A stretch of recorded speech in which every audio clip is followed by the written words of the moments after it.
Welcome to Pleasure in the Pause, a podcast dedicated to inspiring midlife women to feel more connected to their bodies, pleasure, and power through perimenopause, menopause, and beyond. I am your host, Gabriella Espinosa, and today I have the perfect guest to initiate this conversation. Dr. Maria Sophocles is on a mission to address gender inequality in the bedroom, what she terms the bedroom gap, by educating men and women about the sexual changes of menopause and fostering open conversations around female sexuality and prioritizing female pleasure. She most recently launched her TED Talk, The Bedroom Gap, a frank and funny look at what happens to sex in midlife. I highly recommend that you go listen to it right after this podcast. And to top it off, she has a forthcoming book called The Bedroom Gap. Welcome, Dr. Sophocles. Thank you, Gabriella. So nice to be here. So happy to have you here. We had the pleasure of meeting here in Austin, Texas, where I live at South by Southwest, where you left a really strong impression with your unique and, may I dare say, rare blend of expertise in gynecology, sexual medicine, and menopause. So please tell us how you made the journey from traditional gynecologist and landing on the stage at South by Southwest and TED Talks to address the very important and not often talked about topic of female pleasure.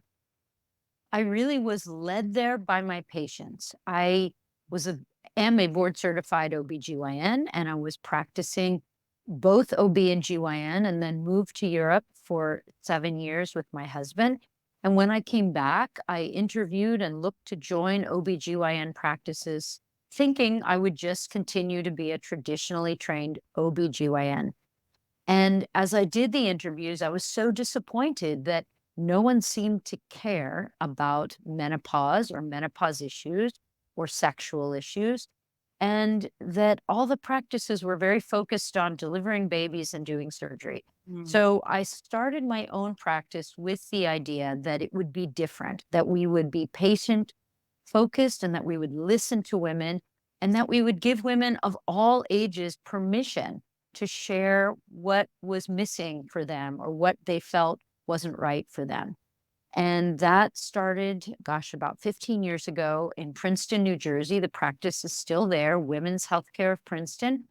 And women literally come from all over the country now to get a different level of care and to be heard. Um, that's how it started. But what happened along the way was that I aged and my patients aged. And so what were issues in their 30s changed a little bit in their 40s and in their 50s and their 60s.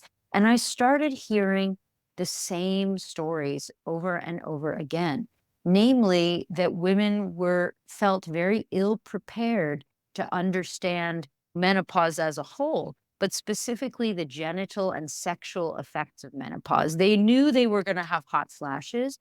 They heard that their moods might get a little wonky, but no one had ever talked to them, not a mother, a sister, a friend, a professor, a gym teacher in eighth grade, and certainly not their doctors, about the fact that there could be vaginal dryness, there could be pain with intercourse, there could be a decrease in libido, that their body shape could change for no reason without any change in what they ate or exercised.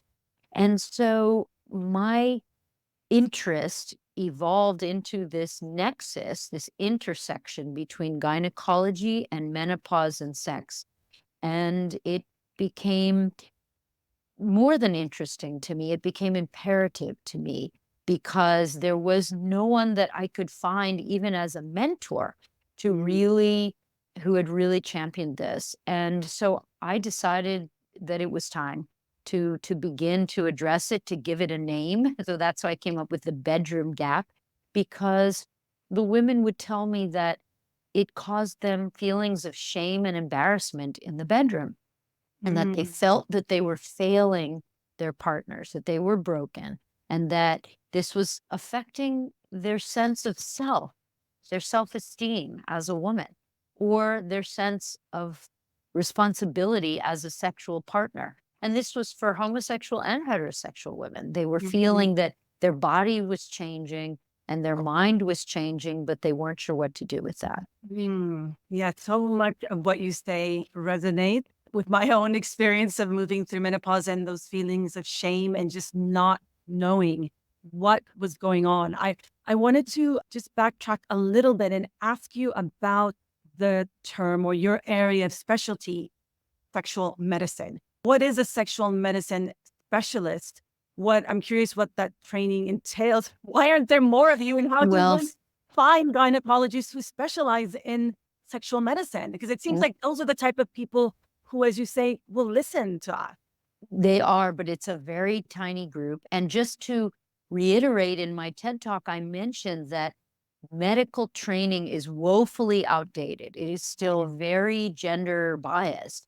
And even when I trained, we had no education on menopause, even, and definitely not on sex. It was egg and sperm and pregnancy, and that was it. Nothing about pleasure ever in my years of training as an OBGYN or medical school.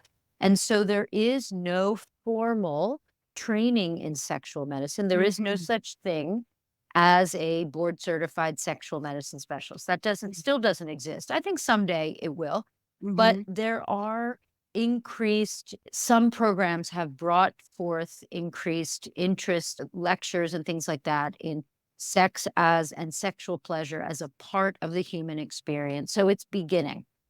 But Mhm. we know that of the practicing OBGYNs today, 4 out of 5 have almost no experience in Mhm. menopause or sex. And that's why 75% of women who go to an OBGYN seeking help with menopause issues or sexual issues leave without answers. So we know this has to change. There is an international society called ISWISH, Mhm. ISWSH, and Mhm. ISWISH is the International Society for the Study of Women's Sexual Health. So if you go on the ISWISH website as a listener, and you can find providers in your zip code or even in other countries, you can find clinicians. Some are OBGYNs, some are urologists, some are family practice physicians, some are nurse practitioners who have an interest in this. And usually that means they've had extra training. But the extra training is often just being mentored by another ISWISH person or going Mhm. to some courses. I was self taught, really, by Mhm. my own understanding of how poorly I was trained, how badly and inadequate my training was to be able to help women. I tell a story in my book of I was doing OBGYN. I was really good at delivering babies and doing surgery and feeling great. And I trained at this famous institution. And then a 50-year-old woman came to me and she said, I'm angry all the time. I burst into tears. My joints hurt. I cry easily. I don't want to have sex. And I said to her, and I'm embarrassed now to tell you I said this. I referred her to a psychiatrist, and Oh, I wow. referred her to a neurologist, and I think I Mhm. referred her to a joint specialist because that's American medicine, right? You Mhm. send Mhm. someone to specialists. Showing my now we but you and I know that's because I was ignorant. I did not understand that these were menopausal symptoms. And again, this was after completing one of the most famous, rigorous OBGYN training programs in the country. I thought I knew what I was doing, but I had to learn myself. And I've heard that story from other doctors as well. And I'm so glad you shared the organization Ishwish. I follow them closely and they have some amazing events and lectures going on. Some of the doctors who've trained with them are I follow closely. So Mhm. I will put the name of the organization in the show notes so people can go there Yeah. and find specialists in their area who's registered with that organization. But good for you to just take it in your own hands and empower yourself with this knowledge. I think that's where we are right now in the state of We have to with our medicine and country the way medical it care. is. Yeah. But I also think organizations like Ishwish, it would be in a fantasy world, I'd love to see Ishwish have conferences for non-clinicians because Mm, that's the second part of this equation is how do we get accurate, good shame destroying information to women. And this podcast is, of course, a brilliant way to do it. Something I'm working on is to begin to have women's weekends, usually at a resort or hotel or somewhere women can gather to be able to get some good information on menopause, including sexual health. So stay tuned, Gabriella. I hope, I love that idea. I run group coaching programs, and I feel when women gather together to talk about sex, yes. pleasure, their levels of sexual pleasure improve. Yeah. When Well, they feel when they leave the event and they leave the course, they take what they learn, what's resonated with them from other women, and they apply it to their lives. We're so good women, I think, at that. Like I taking do what we too. learn and applying it right away. Yes, yes. So I think we need to do that. I think we need more Gabriella Espinosas out there organizing things and more Maria Sophocles organizing things, literally as organizers, not necessarily as experts, but to be able to give quality space to conversation. I'm very involved in the storytelling movement, and I think storytelling is a very powerful tool. And I think that's what you're getting at is if we can share our stories, we find commonality, we find support, and we take away the stigma and shame because we realize we're not alone, you know? Yeah, absolutely. Absolutely. I'm a huge believer in sharing our story. And I do want to hear about some of the stories you've heard from your travels around the world, because I know you've traveled around the world researching and hearing stories from women. But before we go there, I want to go to your TED Talk. I really Sure, want you to sure. know you launched your TED Talk and you've addressed what you've said, you and coined the bedroom gap. And I thought it was a very insightful and funny delivery of this message. I think we need humor sometimes when we're Yes, talking about it. always. So, can you please explain for our listeners who may be hearing this term for the first time, what is the bedroom gap and what led you to identify it? Sure. So the bedroom gap itself, as I define it, is the difference, the gap, the difference in sexual expectations and abilities sometimes in the the bedroom in midlife. And I'll tell you what, I'll go forward to tell you what the talk was about, and then we can go back to the gap itself. But the talk was a look at what happens to women genitally and sexually with menopause, why sex hurts, and how this can lead to issues in the bedroom. So we talk about the need for women to know physiologically what happens to their bodies with aging. The talk has cute little animations of the breakdown of collagen and blood vessels in the vagina and why this hurts. And then we talk a lot about also that there are safe and effective treatments, but women aren't availing themselves of these treatments and why. So we talk about the fear of estrogen. We talk about the difference between the safety profiles of vaginal and systemic estrogen. We cover the lack of availability of options for women relative to men, the fact that men have had for 25 years fantastic options for erectile dysfunction, and that Viagra didn't cause the bedroom gap, but it made it unfair, uneven playing field.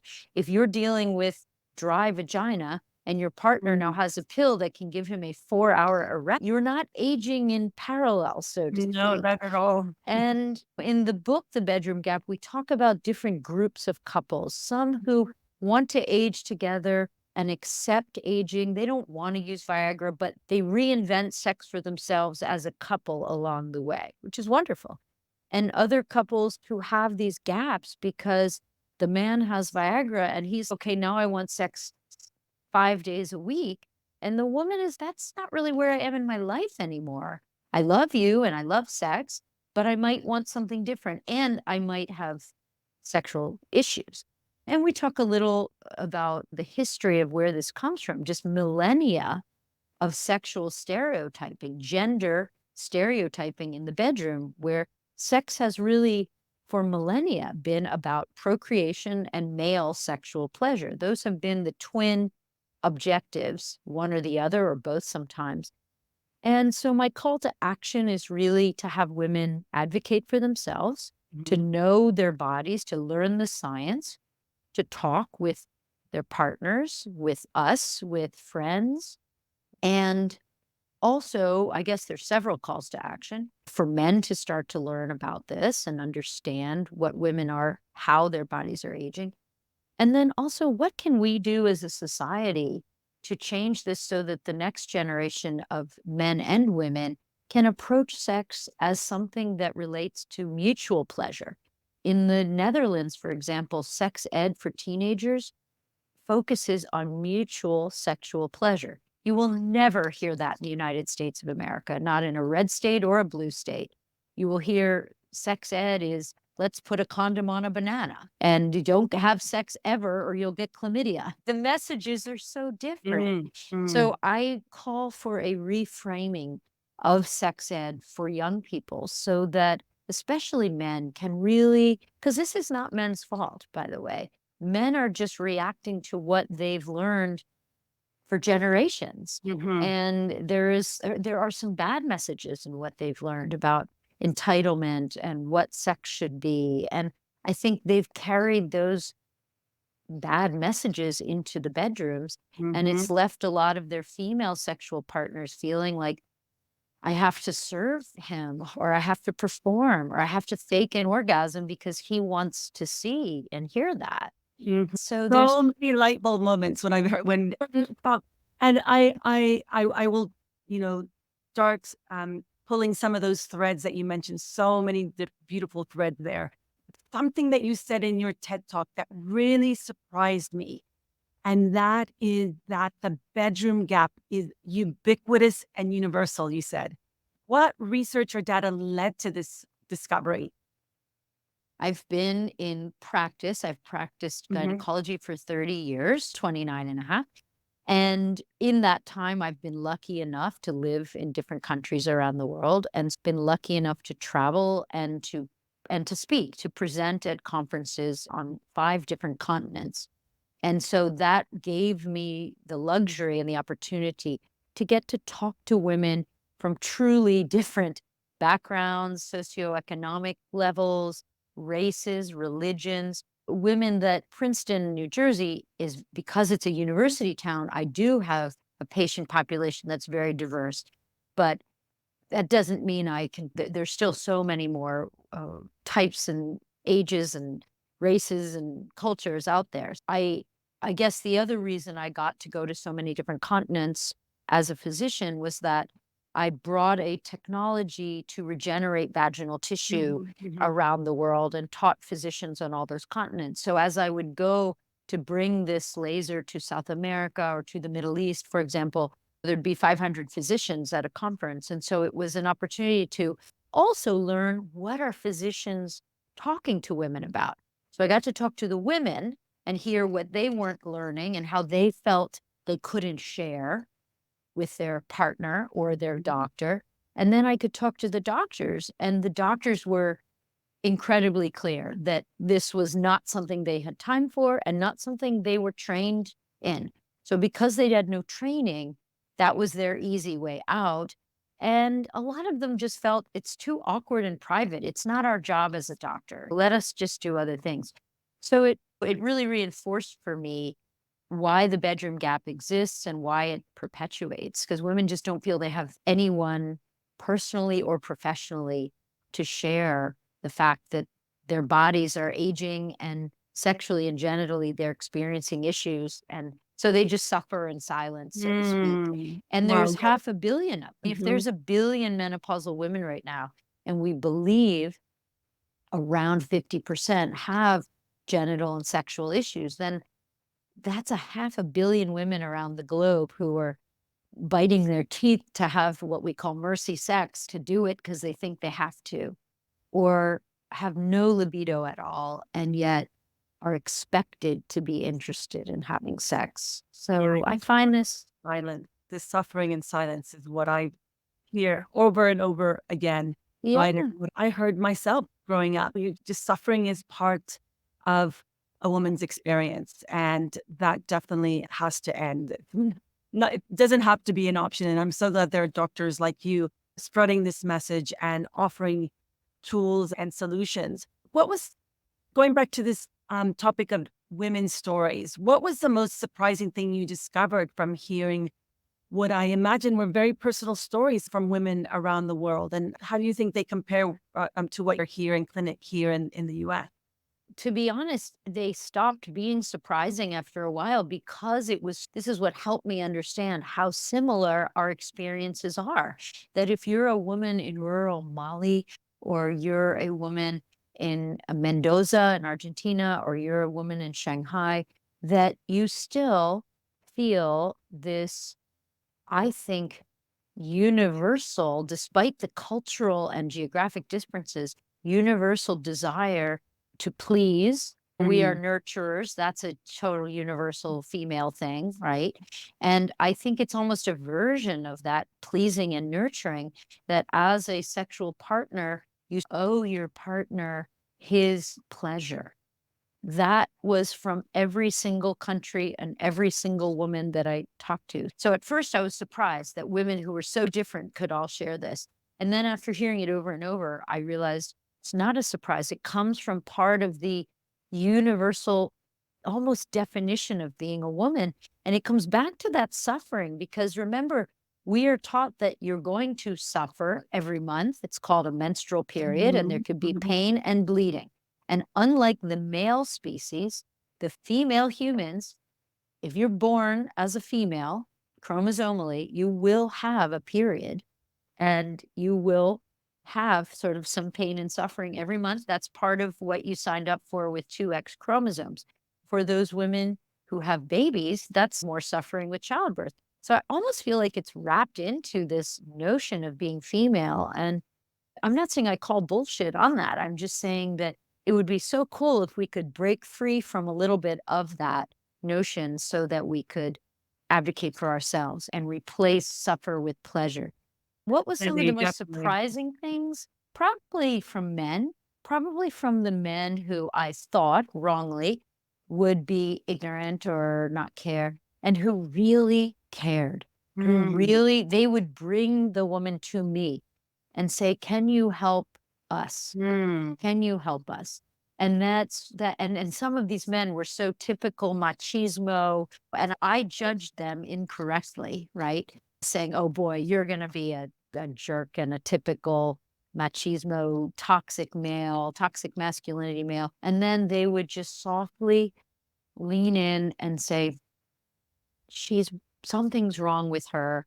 And Mm, now you could argue, the cynical side could say he's not happy if she's not performing sexually. But I mhm. think what surprised me was the tenderness and the genuine desire for these men to know that their female partners were happy and were not in pain, things like that. So that was probably some of the surprising things. Yeah, and to share something more deep and intimate, right? That's really what we all want, to connect at a deeper level as humans. And when that's interrupted by pain or discomfort, it removes that ability to connect at a deeper level. And talking about men, and I know we're mostly focusing on menopausal women, and they are mostly who are listening to this, but there may be some male listeners, including my husband. He is one of my biggest supporters, both in and out of the bedroom. But for men, right? What would you tell a room full of men what they can do to bridge the bedroom gap and support their partners?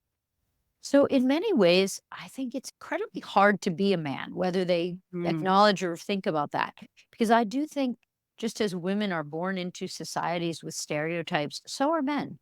And I think men feel an extreme pressure to live up to some of those stereotypes, including sexual stereotypes, where you are a man if you have had a lot of sexual experiences, or you are a man if you get, can conquer a woman and get into bed with her, or you are a man if you have a lot of sex. And these sort of objective milestones that don't really lend themselves necessarily to beautiful sexual experiences. So I think the men who can evolve past that and shed those mhm. stereotypes, who can view sex as a beautiful way to deepen a relationship and have another aspect to a relationship, are the winners, are the ones who ultimately will not only have a partner who feels more connected to him, but have an overall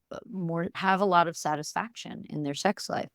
I think there's one of the other speakers at my TED conference was a man named Gary Barker.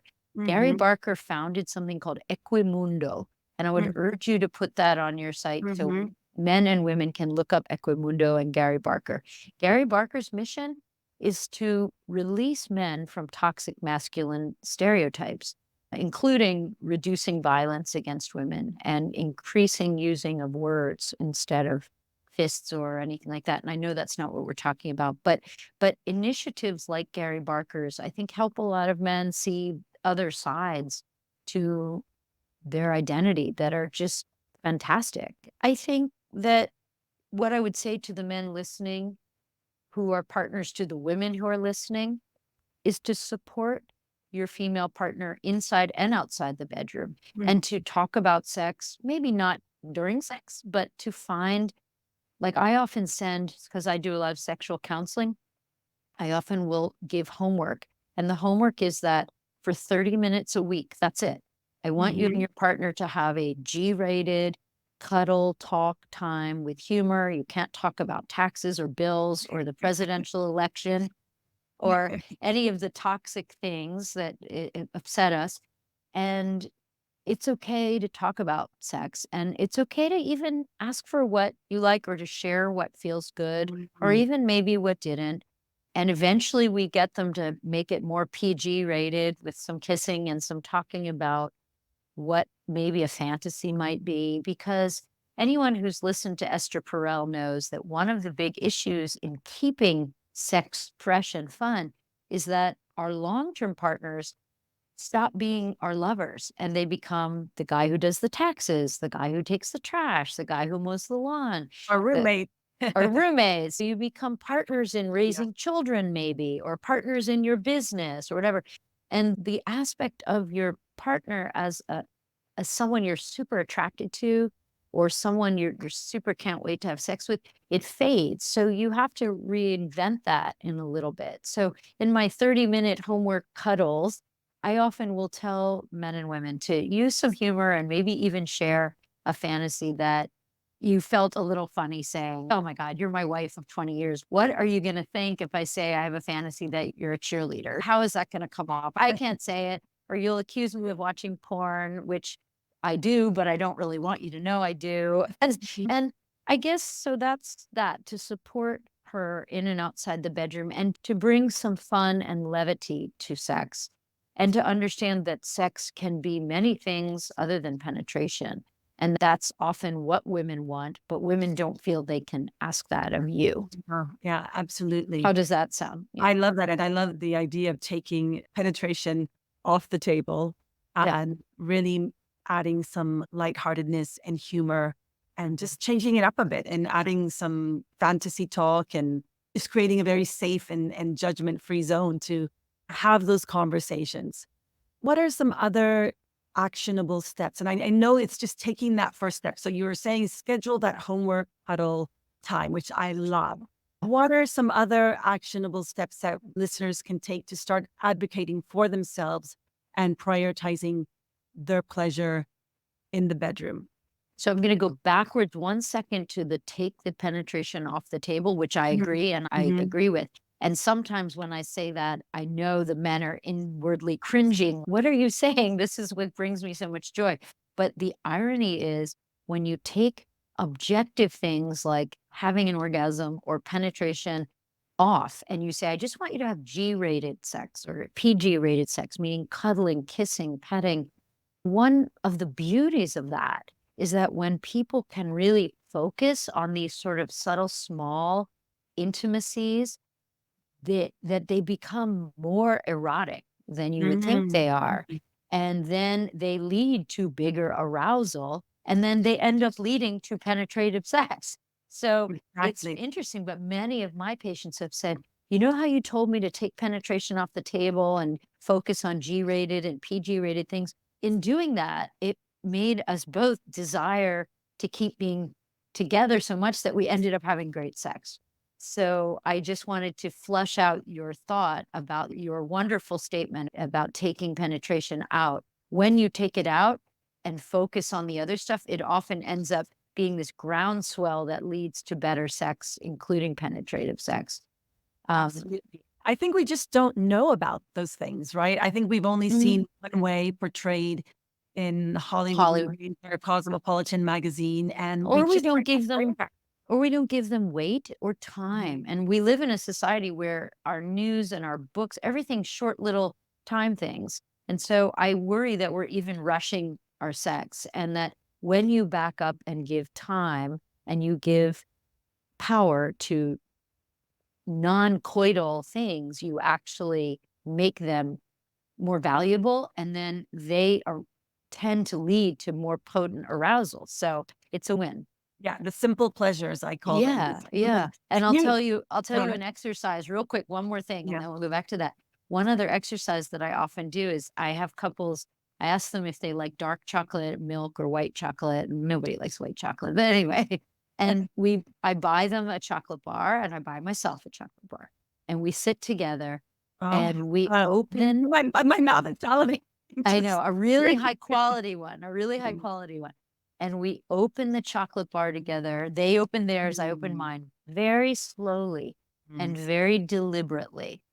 And we focus on the beauty of the wrapping, because some of them are $10 now and they're actually beautiful with gold foil and the beauty of the font and the design, and sliding that outer wrapper off.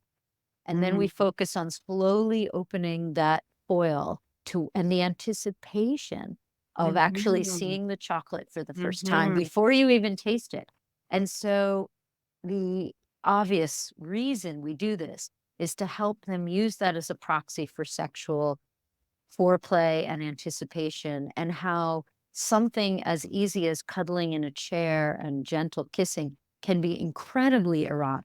Like the chocolate exercise becomes almost erotic, to be honest, right? Like I'm hungry just thinking about that chocolate right now. And And it's I being think you are present with sensations on every level, taste, right. smell, And so we also use that as an exercise to help people remember that sex can be multisensorial. It can be taste, smell, sight, the feeling of your hair. What's his favorite part of you? The back of your neck? Then give that attention. And so I often will have couples do little simple exercises like that, like finding the 3 things about him that are so attractive to you. Because as we age, look, people lose hair, or their hair goes gray, or they get chin hairs, or all kinds of things happen that aren't traditionally attractive in a Hollywood sense. And we have to remember that this 58-year-old man was your 28-year-old lover, and that there is still something in him that you find attractive. And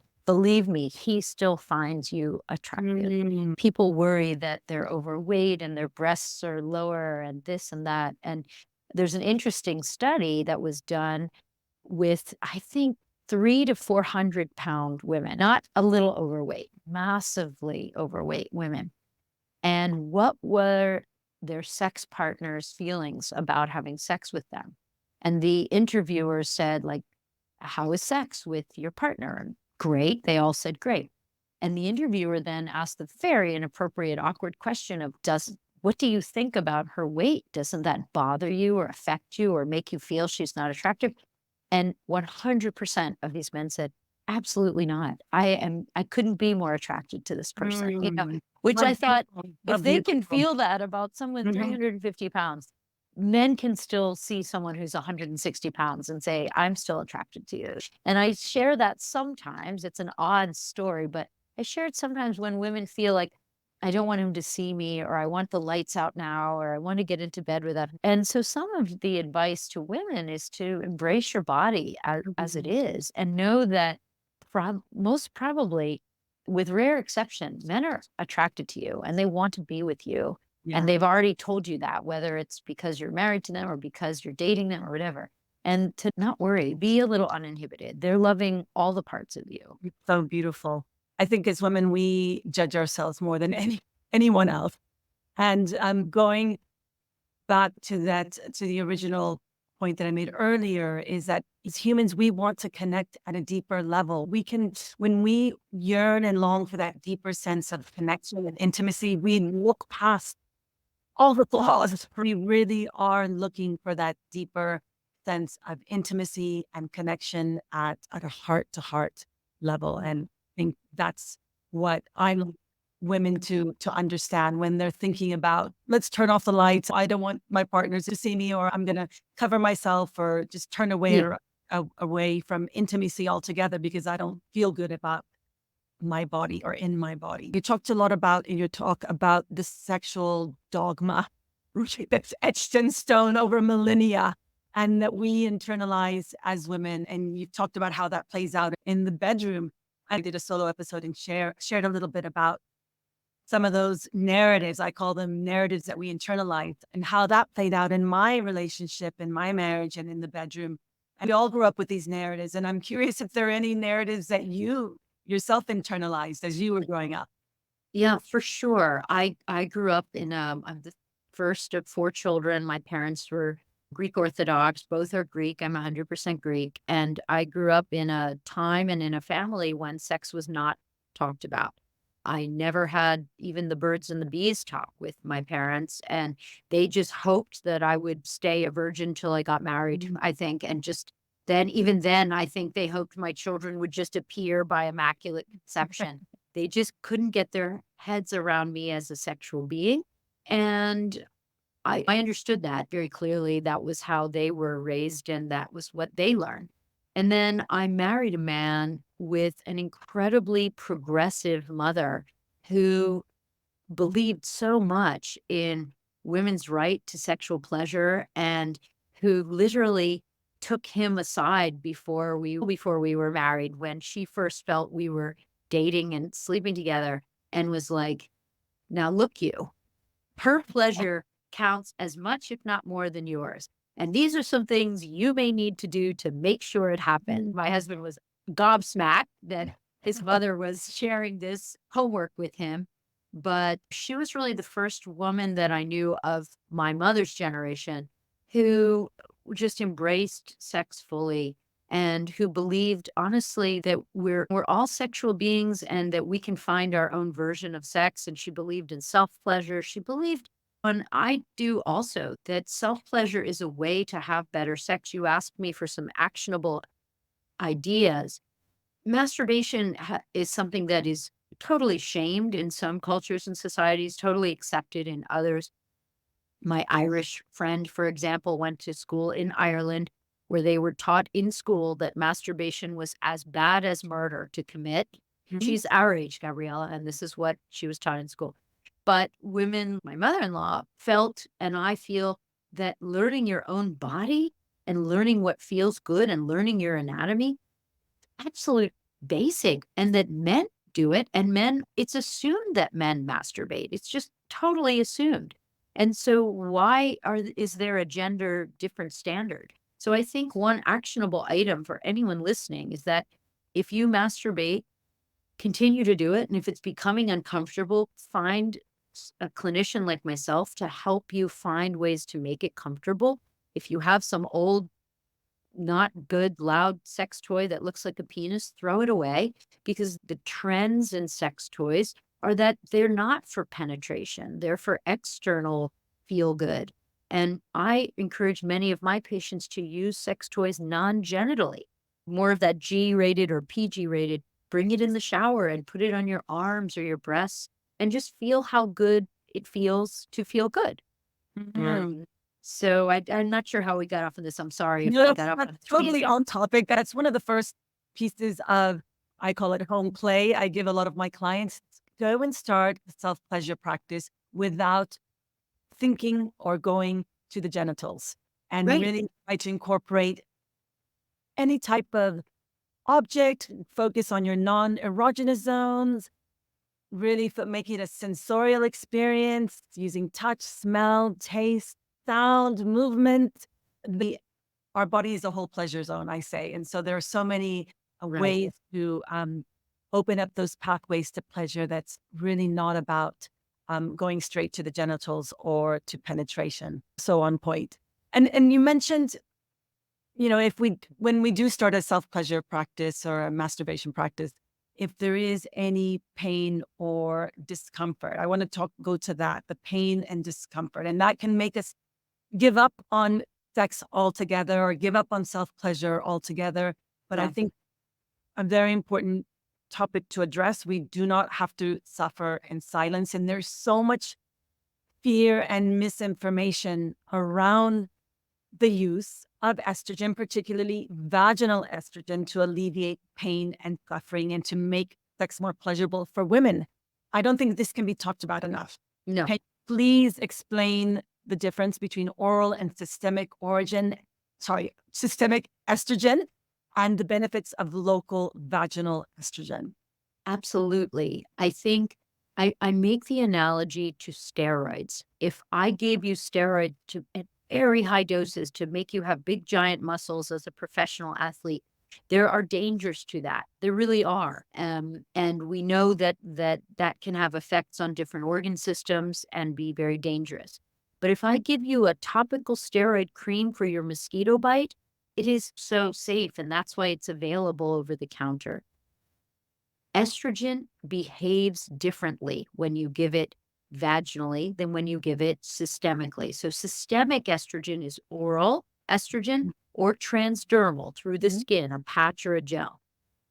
Systemic estrogen behaves differently in different organs. Mostly, it just makes everything better, but it can have some risk to certain organs. So it makes the brain work better, for example. It keeps the coronary arteries clean. It makes the bones stronger.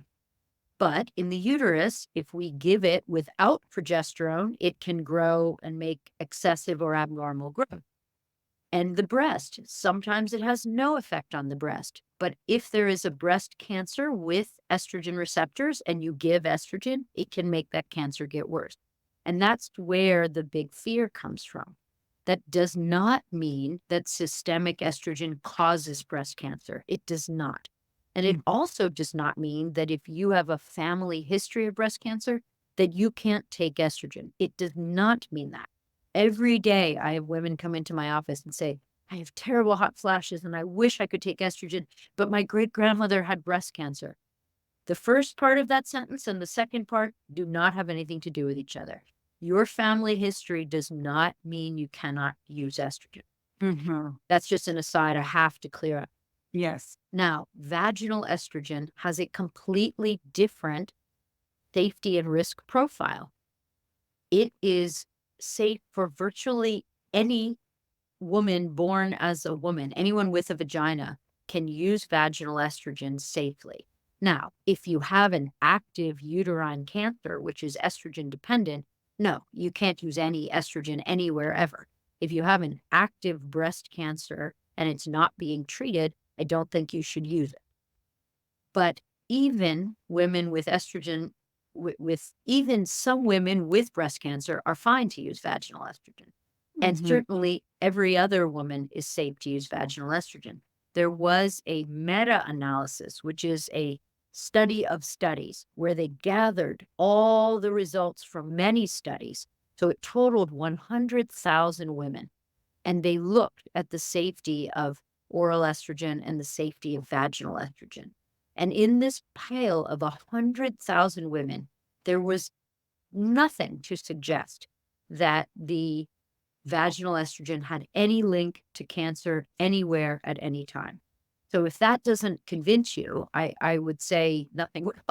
But the point is that vaginal estrogen is liquid gold, literally liquid gold for us to go from menopause to death, which is about a third of our lives, if not more, in a way that we can keep our genital system and our bladder healthy.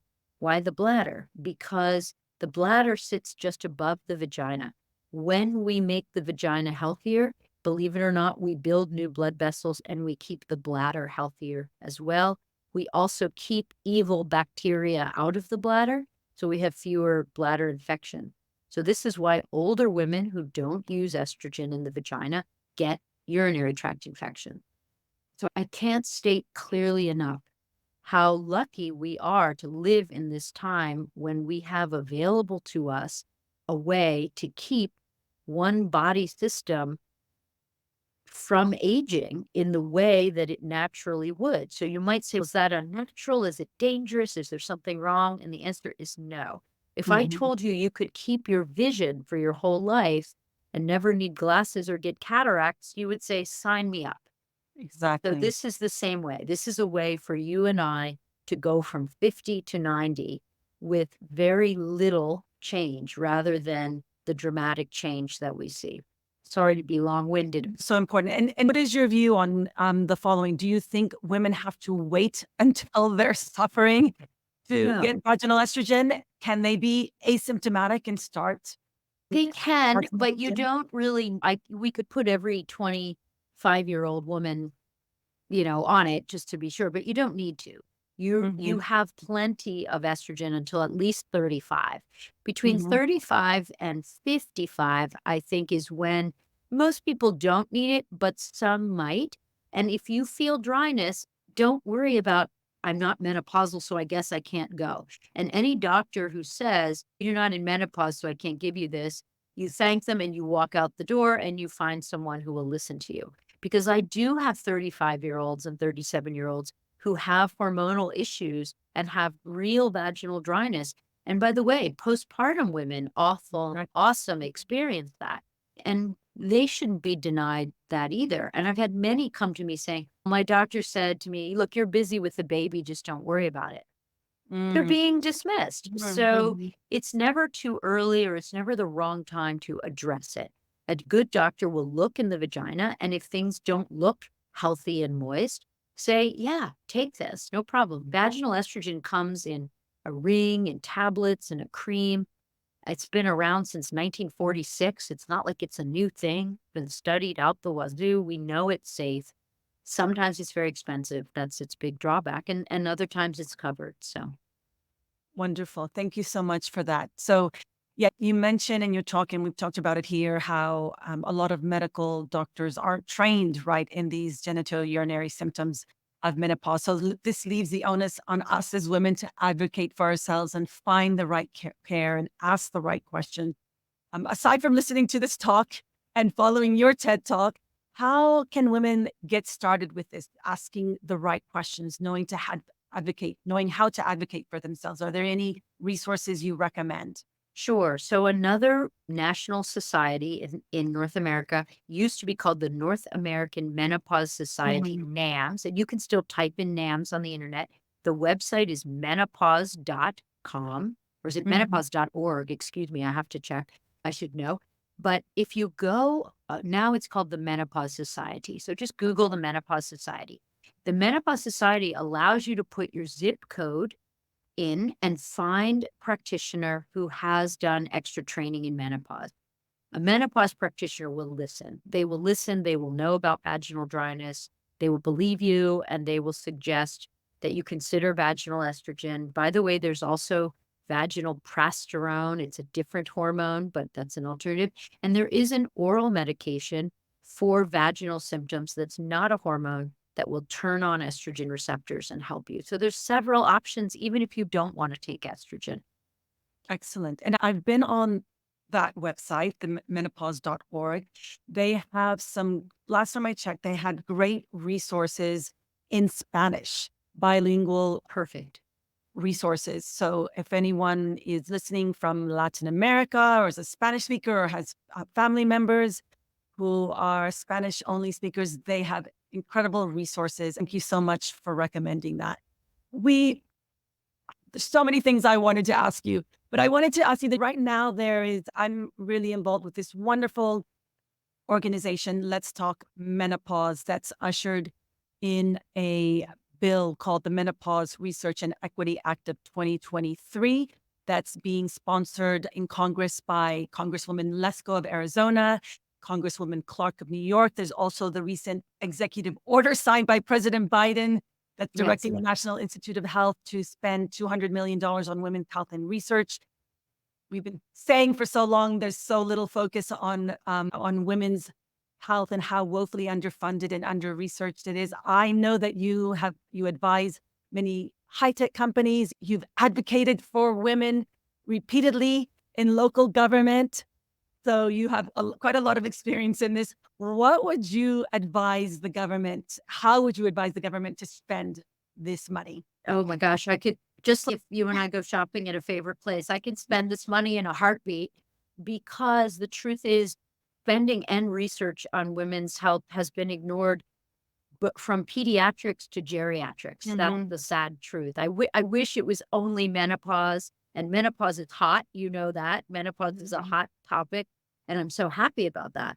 But we still live in a country where maternal mortality is horrifically below above where it should be. Our maternal mortality rates are more like Uzbekistan than England or Germany or France. So I think that we must pay attention to this. Much of this maternal mortality problem is a race problem. There is a gap between care that women of color receive and white women receive. This is clearly demonstrated. It's not a political issue. It's an absolute tragedy. So I think funding to try to close that gap would be great. I think funding in geriatrics would be very important.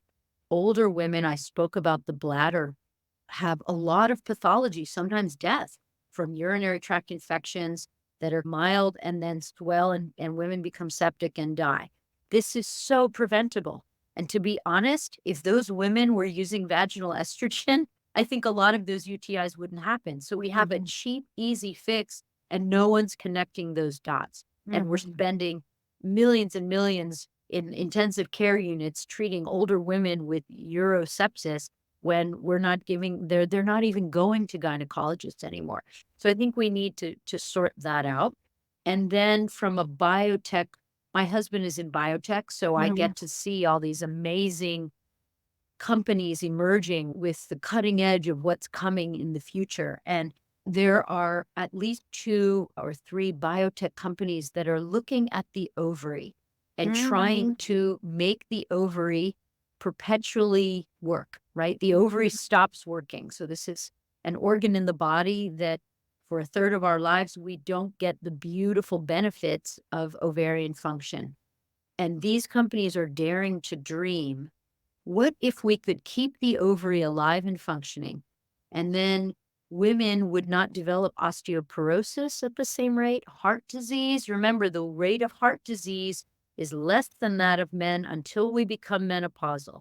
And then women not only develop heart disease, but they're underdiagnosed. They're less likely to get an EKG in an emergency room, less likely to be put on a statin.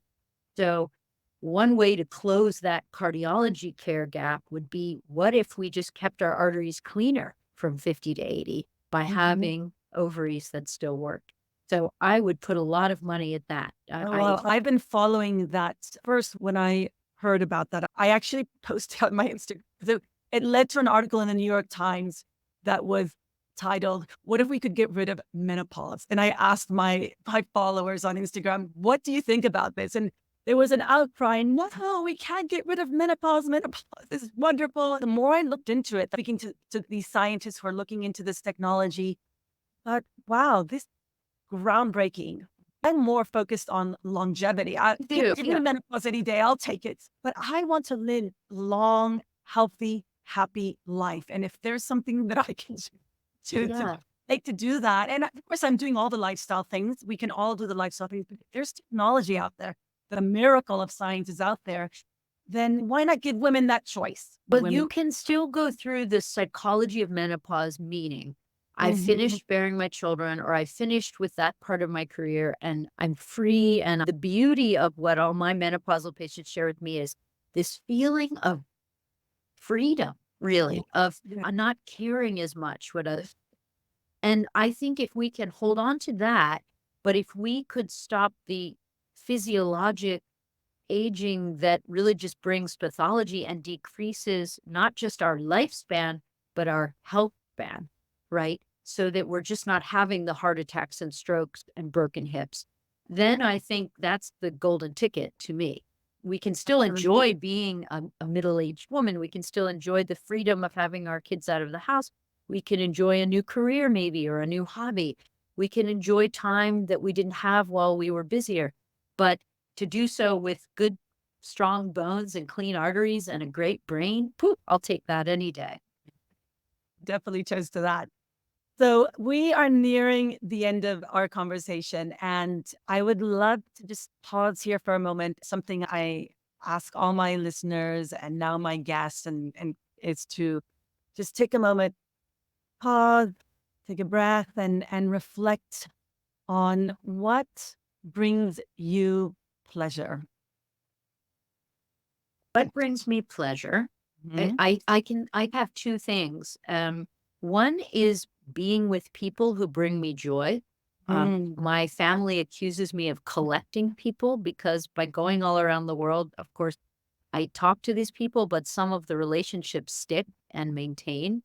So I'll be in Kenya this summer, in remote Kenya, with two brothers that I met on a train in going to Paris 15 years ago. And Mm. I've spent the last 15 years wanting to see their ancestral village and being able to give back and do a little healthcare there.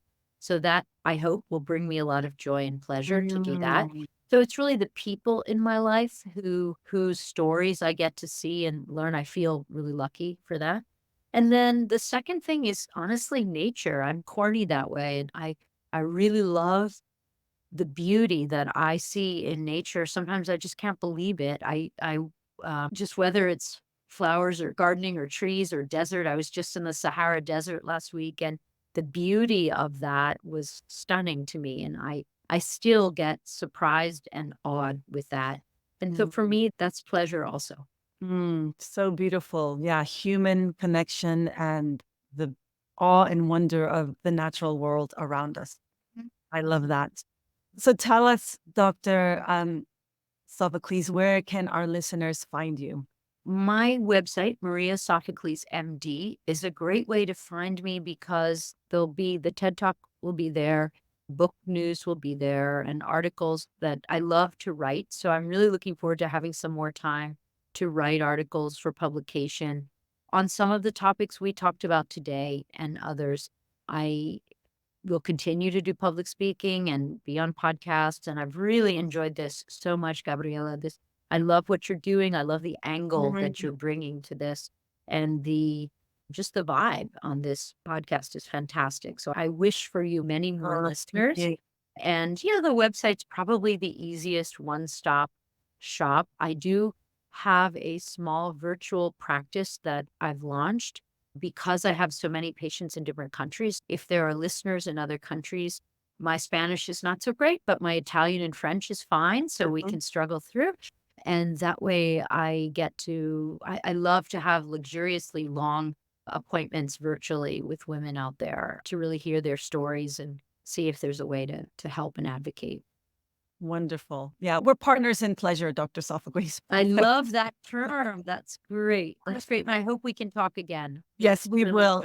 It's been a huge pleasure. Thank you so much for joining me today. And I want to thank our listeners for saying yes to pleasure and joining us in this conversation.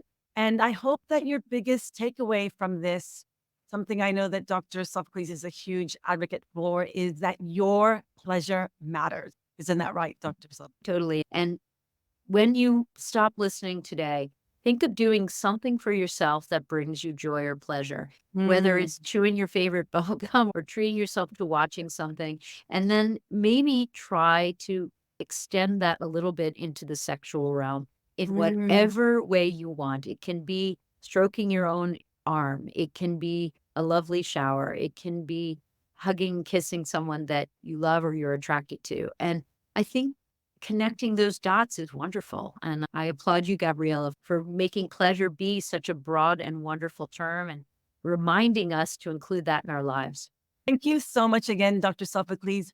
Best of luck in your future endeavors. I'd love to have you back when your book is published. And everyone, please go listen to her TED Talk, The Bedroom Yeah. Gap, on YouTube. Yeah, you can see it on TED.com or YouTube. TED has a YouTube channel, so whatever's I'll easier. put the link in the show notes here. For Beautiful. sure. All Okay. right. Dr. Sophocles, have a wonderful rest of your day. Thank you, everyone. Bye-bye. Bye-bye.